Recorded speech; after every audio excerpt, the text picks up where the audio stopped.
They got me feeling like I'm academics. Update on what's going on with this Nolan Wells story. That story is continuing to develop. It appears that there is some more info coming out. Apparently, there is some GPS data that's now popping up for the boat that he was on before his disappearance. And also Benjamin Crump is also having another press conference after he just met with the DA along with the family. Let's listen to the new info first, though. Earlier today, the family of Nolan Wells met with the district attorney who confirmed the investigation will eventually be turned over to a grand jury. They're still wondering what happened to the 18-year-old on the July 4th weekend. Let's bring in Anna Schechter, who runs our crime unit. She's joining us right now. Anna, so what are we learning about those new details in this case? What can you tell us? Well, we actually have obtained new movement records, GPS data. Our Jared Eggleston and Skylar Henry down in Mississippi obtained this from a Mississippi entity, and it actually shows exactly where the boat left from when it arrived at Horn Island. You're seeing, as that scrolls down on your screen there, you're seeing that July 4th, that tracking movement, the vessel reaching Horn Island around 11:14 a.m. And then we also see when the boat left. Now, as we've been reporting, Nolan Wells was not on that boat, although his keys and phone were. And so we see the boat then go and actually dock at a different location, then drive overland to the home of the owners of the boat. So this is new information that is all being reviewed by investigators who are still trying to figure out exactly what happened to Nolan Wells, Mugo. Yeah, his parents have a lot of questions. Very interesting. It's kind of interesting that, so they've met with the DA and they're saying that they hope everything is turned over to the grand jury. Well, I'm guessing these suspects must be all of the people that were on the boat then. Because usually when you turn over to the grand jury, you usually have to identify at least some type of suspect or who you intend to charge. Okay. Let me look at Law and Crimes. I did see another update, Law and Crimes. Or maybe we should just listen to Ben Crump, right? Benjamin Crump with the update. Let's see. We played that already. Okay, so let's listen to Benjamin Crump and the update. Remember, they just met with the DA. Good morning. I'm Attorney Ben Crump, along with Attorney Lisa Park, Attorney Eric Hurst, Justin Preston, and Cliff Jones. We have the honor of representing the family of Nolan Wells. We have present with us his mother and father, Christine and Elmore. We've just had an opportunity to meet with District Attorney Angel McElgrath and some members of her team. We had a very respectful meeting. The thing I assume some of you may know, the thing to announce, she shared with the family that there will be a grand jury that she will turn this case over to once they have collected all the information and finished their investigation. We also agreed that we will have a mutual inspection of the cell phone with our experts and their experts. Attorney Eric Hurst is helping lead the investigation team with former law enforcement experts who are going to help us with the cell phone download. So everybody will be able to see at the same time what the cell phone has. We also talked about trying to make sure we dot every I and cross every T. I know that we're getting about 50 calls a day to 100 calls a day from people who were there on Horn Island, people who are familiar with individuals that were there on Horn Island. And so we continue to be steadfast and trying to get to the truth. Okay, let me watch this. July 4th, 2026, Horn Island, Mississippi. Is this how it looks? 18-year-old Nolan Wells, a star athlete and strong swimmer, vanishes during a boat trip with friends. By the time his body is found 2 days later on the island's northwest tip, the celebration has turned into a death investigation with lots of unanswered questions. Early on, reports indicated that Nolan stayed on the island without his friends voluntarily, but his family has raised some questions about whether or not that's actually true. My sister and I actually went through Nolan's cell phone, and when we opened it up, there was nothing. There were no saved pictures. There were no snaps from that day. One fact that some say doesn't add up is Nolan's cell phone. Why would he stay on Horn Island and not keep his cell phone? Attorney Ben Crump has been hired by the family to head up their own investigation. One of them is telling the truth. One of them is not. We have to get to the bottom of that. At this point, the autopsy results aren't even in, so it's really difficult to figure out what actually happened to Nolan. Was Nolan drinking? Did he get stuck in a rip current? Or did something criminal happen on that fatal trip? Until the investigation is completed, it's hard to come to any conclusion. This is so sad. It was July 4th. It was a day to celebrate, and it ends up being the end of the life of Nolan Wells. And for all involved, it's a tragedy. And it's not crystal clear yet. It's far from crystal clear. What we do know is that Nolan was out that day. He was out with friends. He wasn't, surrounded by strangers. These were his friends. So that makes you first think, if something nefarious happened, why would his friends be involved in it?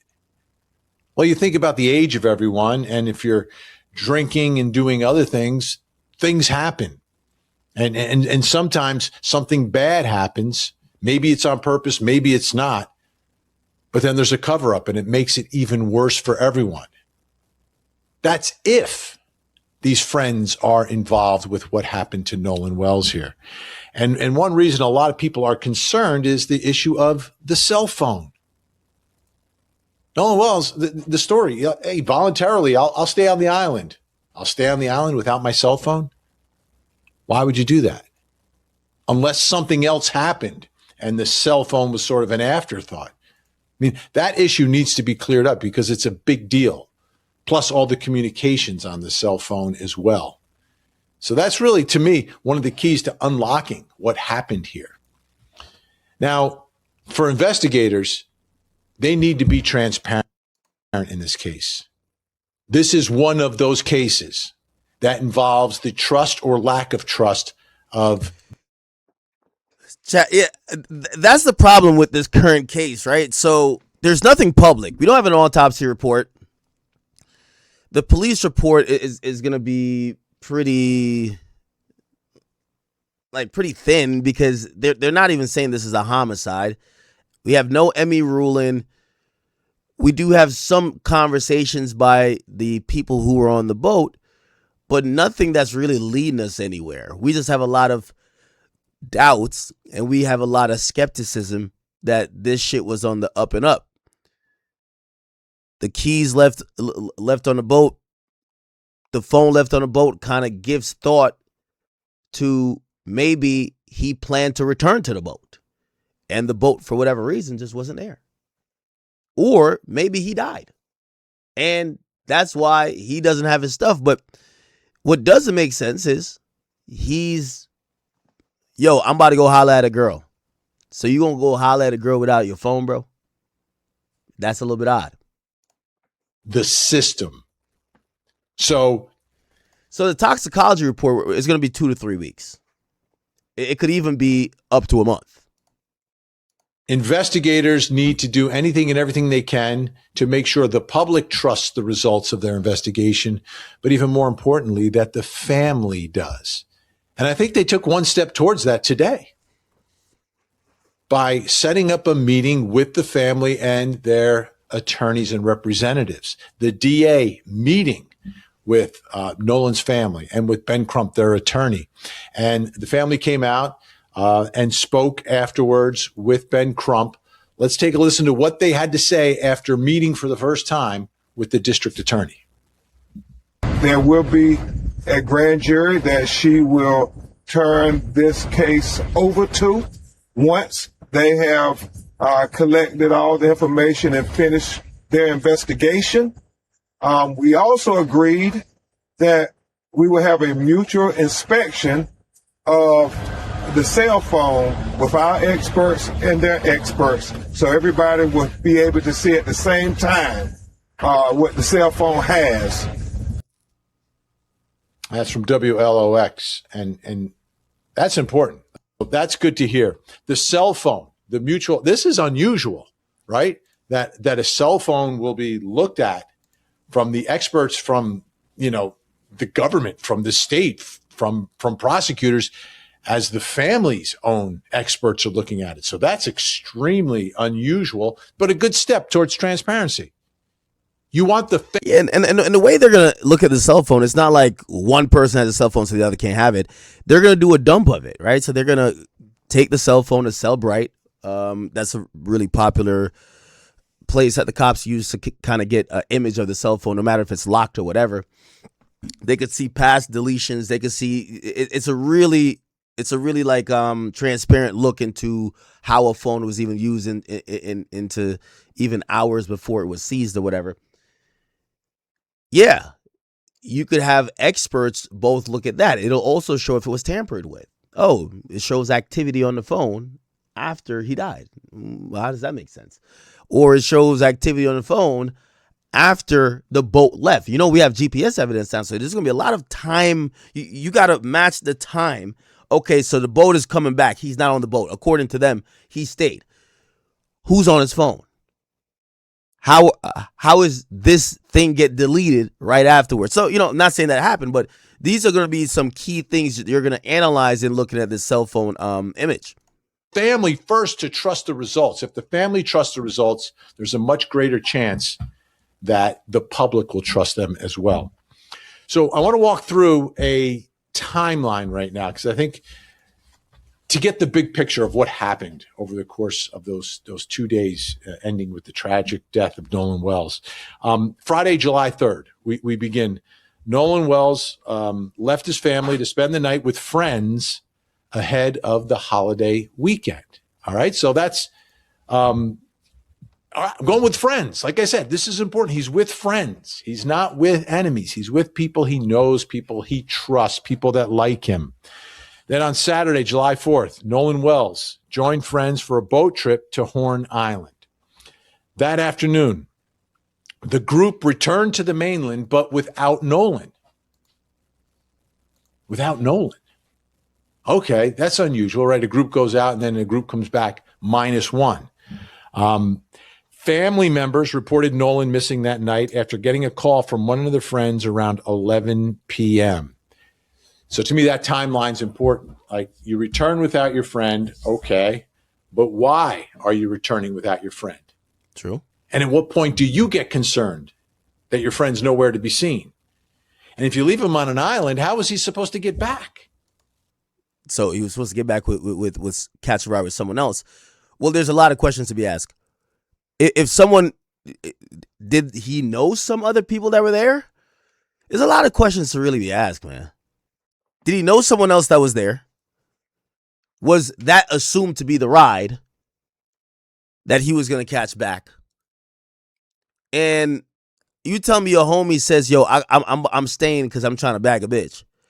And at no point, y'all are all friends. Like, you know what I would text my friend? Yo, bro, what's up with Shorty? Is she going? Like, I'm texting you about that shit already. Like, yo, it don't take that long to bag a hoe. Like, what we doing? So I'm already texting you like, yo, what's up with Shorty? Like, what's good? So if nobody hits you, are these really your friends? What was the plan there? Oh, his phone's on the boat. Oh, yeah. Chat, my bad. Yo, that's kind of the dumbest part about this. How do y'all just take that nigga phone? What was the plan? There has to be an overall plan. You don't just like get off a boat on a small little island and say, okay, swim back. That's not the way it works. So, to me, those are some of the questions I have. And what is it at 11 p.m.? What happens that makes a friend say, okay, I need to call his parents because there's a problem here. There's a problem here. Why the worry all of a sudden at that moment, at that time? Now, on Sunday, July 5th, his parents get possession of his cell phone after tracking it to a house on land. Now, that's also sus. Why not just, if the parents are now in a frantic mood looking for their kid through the phone, how doesn't it come to your attention if you brought it off the boat to a house? Yo, let me go drop off his phone home because I wouldn't know if he even got home or not. Let me just go by his crib. Let me try to drop off the phone, right? Why wouldn't you not be proactive in, even if he didn't get home, let me just leave it and let his mom know. Unless maybe it's one of those where it's like, oh, if I let his mom know that we left him, or we let his mom know that he's out there with some girls, she might get in trouble. But even then, it's like, how do you keep the phone at your house when people are looking? Whoa, put the brakes on that for a second. Why do they have to track down the cell phone? Why? Like, did someone didn't know that they had his cell phone?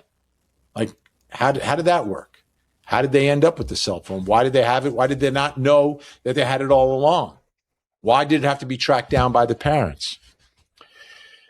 Also on the 5th, Jackson County Sheriff's Department announced they were coordinating with the United States Coast Guard and Mississippi's Department of Marine Resources to search the island. And this is where things ramped up, right? We've got a missing person. We need to find this young man. And then on Monday, July 6th, that's when he's recovered from the water near the shoreline. But what exactly happened? How did he end up there? What caused his death? When did he die? A lot of unanswered questions. And a lot of those unanswered questions were put forth in the first press conference by the family. Ben Crump was there. Mom was there, Christine. Dad, Elmore, was there as well. Reverend Al Sharpton was also there. So let's take a listen to what they had to say at the first press conference in trying to figure out, like, okay, what happened to this young man? That when I received the word of what happened to Nolan and began... Yo, how come we only see Al Sharpton when shit like this? Yo, where this thing have been at, man? Hearing what was pieced together, it is clear that this situation must have the most thorough and objective investigation to lead to justice. What we've been told does not make sense. And being that there is lack of confidence in the local authorities, who have already, in my judgment, seemed to have mishandled where it was going. Because to just immediately, before a week time, saying there was nothing done wrong, when we hear that this young man was engaged in some kind of argument that was on tape, that his cell phone and keys ended up with one of the people that were there on the island and got away. He was one black with 3 young white men who happened to end up with his phone, happened to end up with his keys. Then there's just too many questions that they should not be closing the investigation. And so I'm going to get to that in a moment, these glaring contradictions, but to try to say, oh, we're suggesting it was just an accident or drowning, go ahead and move on. Well, they are not accepting it. They are not accepting it. They want to know that you have not taken the path of least resistance, that you have done a full, complete, thorough, impartial investigation because it cannot be lost on anybody, but especially us in the Black community. If the roles were reversed and you had 3 young Black men on a boat with a young white man, and that young white man ended up dead, what kind of investigation would be being conducted by the Mississippi law enforcement officials? How many times would those 3 young Black men be interrogated? So all we're asking is the same consideration you would have given if the roles were reversed. Give that consideration to this family as well. That is our fight. The glaring contradictions. All right, man. I can't listen to Benjamin Crump talk for too long, bro. I ain't gonna cap with you, bro. That's the parents. These people houses because there never be a hole in the situation. The keys come out. So now I feel like you done lied to me. So now I'm really like in distress with you. But as far as their night goes, if I knew anyone who had a... Let me see. This, Chris, let's recap what we know. Proud here, he was a hometown star. First one to work, last one to complain. His life was just getting started. It's gorgeous white sand, crystal clear water. It's where people go to spend the day just hanging out. In a tight coastal town like Ocean Springs, the water is a way of life. Spending the weekends out on the barrier islands is just a local rite of passage, especially on the 4th of July. And this one was no different. Nolan joined friends and boated out there on Saturday, something they'd all done before. But here's the catch. Once you're out there, you're on your own. There are no stores, no restaurants, no lifeguards, no drinking water, and maybe most important, no cell service. The only way on or off that island is by boat, and on a holiday weekend like the 4th of July, the place is absolutely packed. Hundreds of boats, hundreds of people. But even with all those eyes around, there are still some pretty big holes in the timeline. But we do know this. When it was time to head back to the mainland, Nolan didn't get on the boat. According to the friends he came with, that was his decision. He was talking to a girl and wanted to stay behind to keep hanging out with her. They say he told them he was going to catch a ride back later with a different group. Investigators have never publicly identified who that other group was supposed to be. So, who was this girl? Early on, social media was convinced she was Nolan's girlfriend. She wasn't. According to Nolan's family and public statements, they were simply friends who happened to run into each other on the island. They spent part of the afternoon talking and hanging out. That's it. Now, back to the friends. They told him... Wait. So they know what girl this is? Bro, if they know what girl this is, we also got to think about her. Shorty, that's a good confirmation right there. Were you hanging out with him while the boat left? Why didn't he have the phone? Investigators, the last time they saw Nolan was around 3 that afternoon. About an hour and a half later, around 4:30, they say they left the island because their boat's bilge pump was failing and it was taking on water. And according to them, Nolan chose to stay behind. But Nolan's family says he'd never do that. He knew that, quote, if you come with 5, you leave with 5. And here's where the story takes a big turn. According to the girl, they hung out for a while that day, but when they split up, she says Nolan told her he was going back to his friends and getting on the boat with them, which is a very different story. And then there's this question. How did Nolan's phone end up back on the mainland? Okay, let's go back to that night for a minute. According to the U.S. Coast Guard, around 11 p.m. on the 4th of July, one of Nolan's friends calls them. The Coast Guard wouldn't tell WLOX what was said, only that the call didn't require Coast Guard assistance. A few minutes later, around 11:07, Nolan's mom says she gets a call from one of Nolan's friends. WLOX reports she hasn't publicly shared what was said, but after the call, she checks Life 360. That's when she notices something. Nolan's phone is already back on the mainland. At first, that sounds crazy. I mean, what 18-year-old isn't glued to their phone? But there's no cell service on Horn Island, and locals say plenty of people leave their phones and keys on the boat while they're swimming or hanging out on the beach. So if all of Nolan's stuff was still on that boat, why would he let them leave with it? And when his family finally gets his phone and keys back later that night, something jumps out. Nolan was always taking pictures, always posting to Snapchat, but according to them, there isn't a single photo or video from the 4th, even though they checked before the 24-hour automatic expiration. So the search for him kicks off on Sunday afternoon. Deputies, the Coast Guard, and volunteers are all over the island and the waters around it. But it's too late. At about 8:45 a.m. on July 6th, a National Park Service ranger spots Nolan's body in the marsh near the northwestern tip of the island. He was allegedly found in roughly the same area where he was last seen.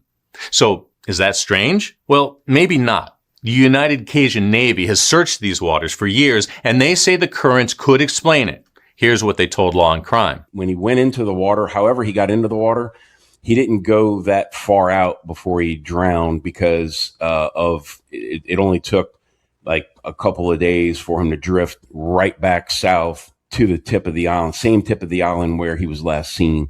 Had he gone a lot further out, he probably would have gotten sucked into the ship channel and pushed way further south toward the Chandelier Islands. Fair enough. But let's say it wasn't a swimming accident. How did he end up in the water in the first place? And this is where the case really starts taking off online. Within hours of Nolan being found, videos, photos, and theories started flooding social media. One video especially took off online. Now, there are a lot of AI videos floating around in this case, but this is the clip the Wells family attorney, Ben Crump, shared on his Instagram. Investigators haven't said whether it's authentic or even connected to Nolan. What they have done is ask anyone who was near the northwest tip of Horn Island that day to send in their original photos and videos, especially anything showing an argument or disturbance. Take a look.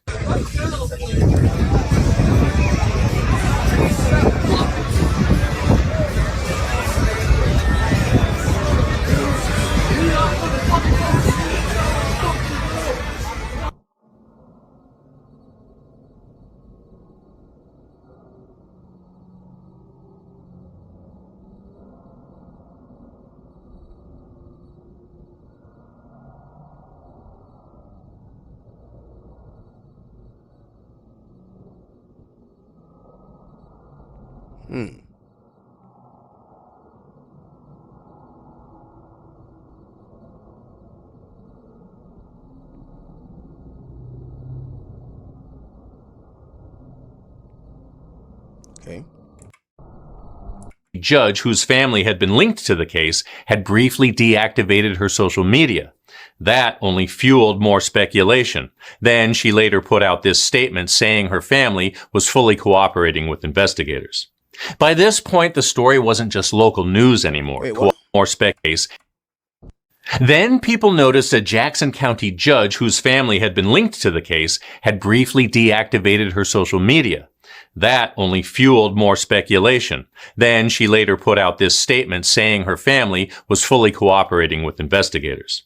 By this point, the story wasn't just local news anymore. Because Nolan is a black teenager who'd been left behind by a group of white friends, the case caught the attention of civil rights leaders across the country. But the sheriff says race has nothing to do with the investigation and insists they're handling it like any other case. Nolan's parents weren't convinced. They wanted another set of eyes on everything, so that's when they brought in Ben Crump. So, where does the investigation stand right now? Just keep in mind, this is still a developing case. By the time you're watching this, there could already be new information. But as we're recording, the sheriff says investigators haven't found any evidence a crime was committed. Right now, they believe Nolan probably drowned. That doesn't mean they're done investigating. They say they're still following every lead. And investigators say there's something else to consider. Even really athletic people like Nolan can still get caught in a rip current. The United Cajun Navy talked about that with CBS News. Here's what they had to say. If you're not suspecting of it or you don't know about it, even if you're a strong swimmer, you could be swept off your feet and carried out a couple hundred yards before you even have a chance to react. The official autopsy and toxicology reports for his cause of death haven't been released yet, but the Wells family isn't waiting for the investigation to play out on its own. They're getting an independent autopsy. And interestingly, former NFL quarterback Colin Kaepernick is chipping in some money for that, according to People.com. And Nolan's parents are also asking anyone who was on the island that day to come forward with original photos and videos that could help fill in the gaps in the timeline. So, for now, that's where this case stands. We'll keep following this case as new information comes out, and if... Interesting. Yeah, I'm really intrigued in this. A lot of questions. We're going to get some answers. Unfortunately, it's going to be the trickle effect until law enforcement really gives some definitive word, or we get something that's a smoking gun. So I don't know. Too many questions, too many non-answers. We will continue to kind of follow it and hope to find whatever is the truth. If unfortunately he died just swimming and no foul play, nothing around it that makes it weird. Hopefully that's, everyone will be okay with that if that's what the evidence shows. And if there's something else more nefarious, hopefully we could get to the bottom of that as well. All right. Chat, I'm going to call it here. A little bit shy of 4 hours, but you guys know how it is. It was a late stream today, so I do apologize for the late start. We'll be back tomorrow. I'll try to get an earlier stream going on. I don't have as much to do tomorrow as I had today, so I'll hopefully hop on a little bit earlier. I do thank you guys for tuning in. No matter if you're watching on Kick, if you're watching on YouTube, or wherever else, I appreciate you guys. I'll be back tomorrow. Hopefully you were thoroughly entertained. Ain't nothing bigger than the chat, man. See y'all tomorrow.